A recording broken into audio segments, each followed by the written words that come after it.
All right, going through the corners, rider up ahead, took turn too wide and crashed. Here we go. We got that little caution sign going on right now. Hopefully we can rescue our buddies. So once again, orange stage during this situation. Oh, he's not getting up. Are you okay? Oh no. Look at the leg. Look at his leg. Ooh. Fuck. Okay, that's a tattoo on his arm, but his leg.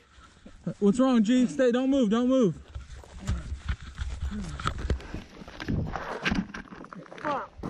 What do you need? You want me to call somebody? No. Stay. Don't move. Don't move. Just. Okay, so he doesn't know what's going on. He just recognizes in a crash. More than likely, that's a concussion. Okay, he's disoriented, right? So disorientation. We talked about the rescue. Let's go back to this. Okay, so this is the crash, right? So this is the corner, right? So we should be in orange stage. We should be doing slow look, press and roll. Okay, but that's what we should be doing. But this is what happened. So we got to take care of what reality is here. We just saw our best friend. Let's say we're best friend, right? Let's just say friend or acquaintance. We just saw somebody crash, all right? We just saw somebody crash. We don't like to see people hurt. He knows them by name, so he's probably friends. We don't like it. So the main thing here, we just saw the dust up. We need to remain calm. Okay, we need to remain calm. We need to call 911 or get someone to call 911. If it's just us two, we need to call 911. Okay, so once we set down everything, if we have our helmet on with our Cardo Pack Talks, we can actually dial 911 on our phones. We can talk to them through our system, and then we can do that. And we can also do our assessment and everything by hand. Okay, so we talk about this in the new BSR class coming out. I believe it's Unit 5, and that's not coming out for a little bit, but we're going to be talking about rescue on this. So ensure our own safety. We don't want to get hit by anybody else. So we need to look for hazards. So any vehicles is going to be the big one here. And then wear PPE. I don't know if your buddy has hepatitis or anything like that. Don't ask him, whatever it is. Just wear some gloves. We have it on our rescue packs. Stop major bleeds. Okay, so road rash, what we're going to see real quick, that's going to be more of that capillary bleed, a little, maybe venous bleed. So it's going to ooze out if it's capillary. Venous can still bleed a lot. Arterial, it's going to be pulsating. Okay, you're going to have some pressure behind it. So we have direct pressure, tourniquets, or pack the wound. Okay, so we have all that equipment inside our rescue packs.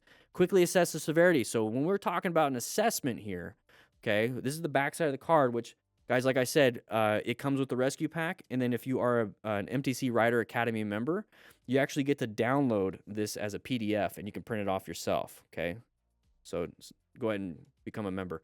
But right here, disoriented, nausea, vomiting, vision impairment, all that stuff, loss in sensation for spinal cord injuries. So if he's starting to say, hey, my legs feel tingly, my legs feel warm or weird, and my arms feel weird, or I can't feel anything, don't move him.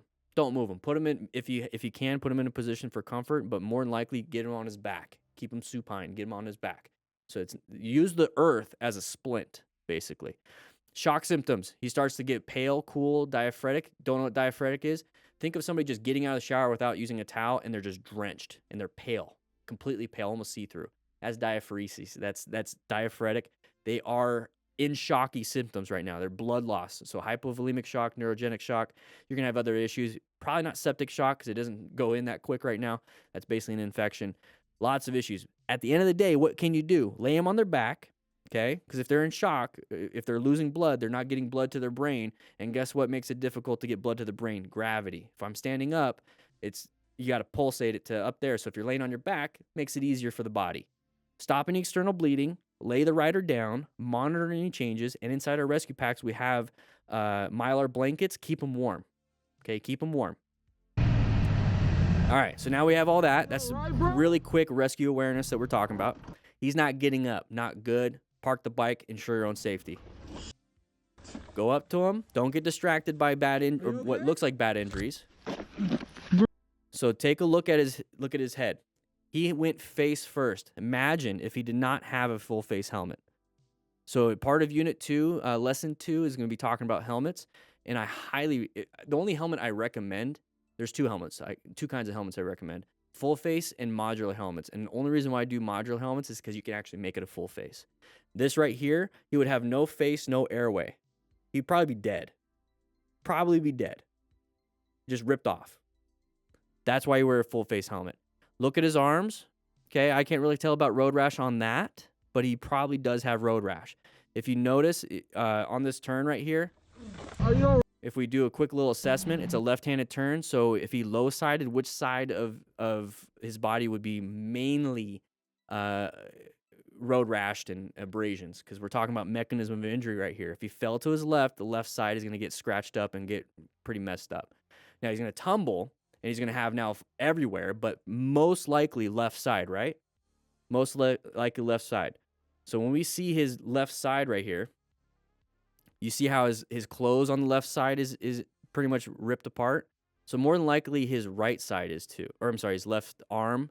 You see it right there on his left side of his basically his kidneys and his stomach and his hips. His phone is gone because he needed to have a quad lock. Put it on your handlebars, buddy.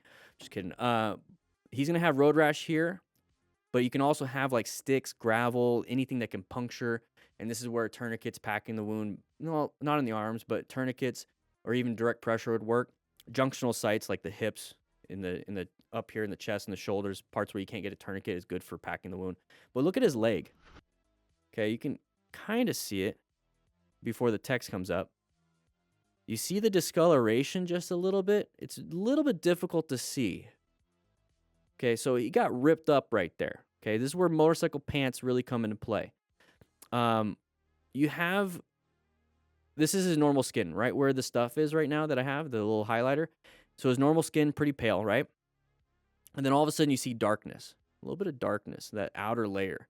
So that is going to be the street transferring. So you ever talk about, when you get into a car accident or you hear about people getting in a car accident, the paint transfer. If you have a white car and the car that hit you is red, and now you have red paint on your fender, that's the paint transfer. So we have asphalt transfer to his leg. Okay, so that's the initial. And then all of a sudden, there's no more of that black area from the asphalt on his leg when you go inside, right? Kind of like a jawbreaker when you get to the middle, different layers, kind of like a tree, with the rings. All of a sudden, there's nothing right there. It's hard to see. I get it. Now we have that top layer of skin removed. So you have your epidermis removed. So now that area is painful because the nerve endings are exposed. So that huge section, extremely painful. And then you see that little dot right in the middle. That little dot right in the middle. It's hard to see, like I get it. That's his second layer of skin. So he's got level 1 road rash, which is that nerve endings are sticking out, and level 2 road rash, where that nerve ending was ripped out. He's in pain. He's in a lot of pain right now. The gear could have prevented some of that, okay, as smart riders require and use personal protective equipment. But here's the biggest thing. If you can't afford gear, fine. You just can't. Get a full face helmet. He'd be dead if he did not have that. So at the end of the day, what do we do here, everybody? We seek and recognize, we maintain, we acquire, we rescue, and we teach and mentor. So these guys right here, we're doing an after action review. Okay, so it sucks that they crashed, but they're helping us learn. We need to seek and recognize these hazardous situations. Orange stage in these corners. We need to maintain our fundamental skills. We need to be able to we need to be able to navigate these corners. Okay, we need to have the skill set for that. So slow look, press, and roll is really going to help you out when it comes to that. We need to acquire and use personal protective equipment. We just recognize with a real life example that we need to have that. We need to rescue each other. Our buddy is now trying to help out somebody that's dependent on somebody else to help them out. It's our job as the ones with medical training, at least enough of the awareness to do this, to be able to say, hey, how can I help you? Okay, inside of our rescue packs, we get the rescue booklet itself. It tells you exactly what to do. And if you guys want to, if you sign up for the MTC Rider Academy, it's $99 a year, but you get everything. You get all the digital versions of this and the courses, and you get the rescue booklet as a downloadable too. We also need to, let's bring up the Smart Rider Principles Teaching and Mentoring. That's what I'm currently doing right now here in class. I'm teaching and mentoring you guys because I'm following the Smart Rider Principles also. Very important that we follow this. Very important that we do what we need to do. I get it. This was a longer lesson and everything, but it's very important. Sign up for the basic Smart Rider course, which is a part of the MTC Rider Academy membership. You get the BRC also. You get the Smart Rider Drills course. You get all these downloadables. $99 a year. It's less than $10 a month, and you're supporting all the training we're doing here. Okay?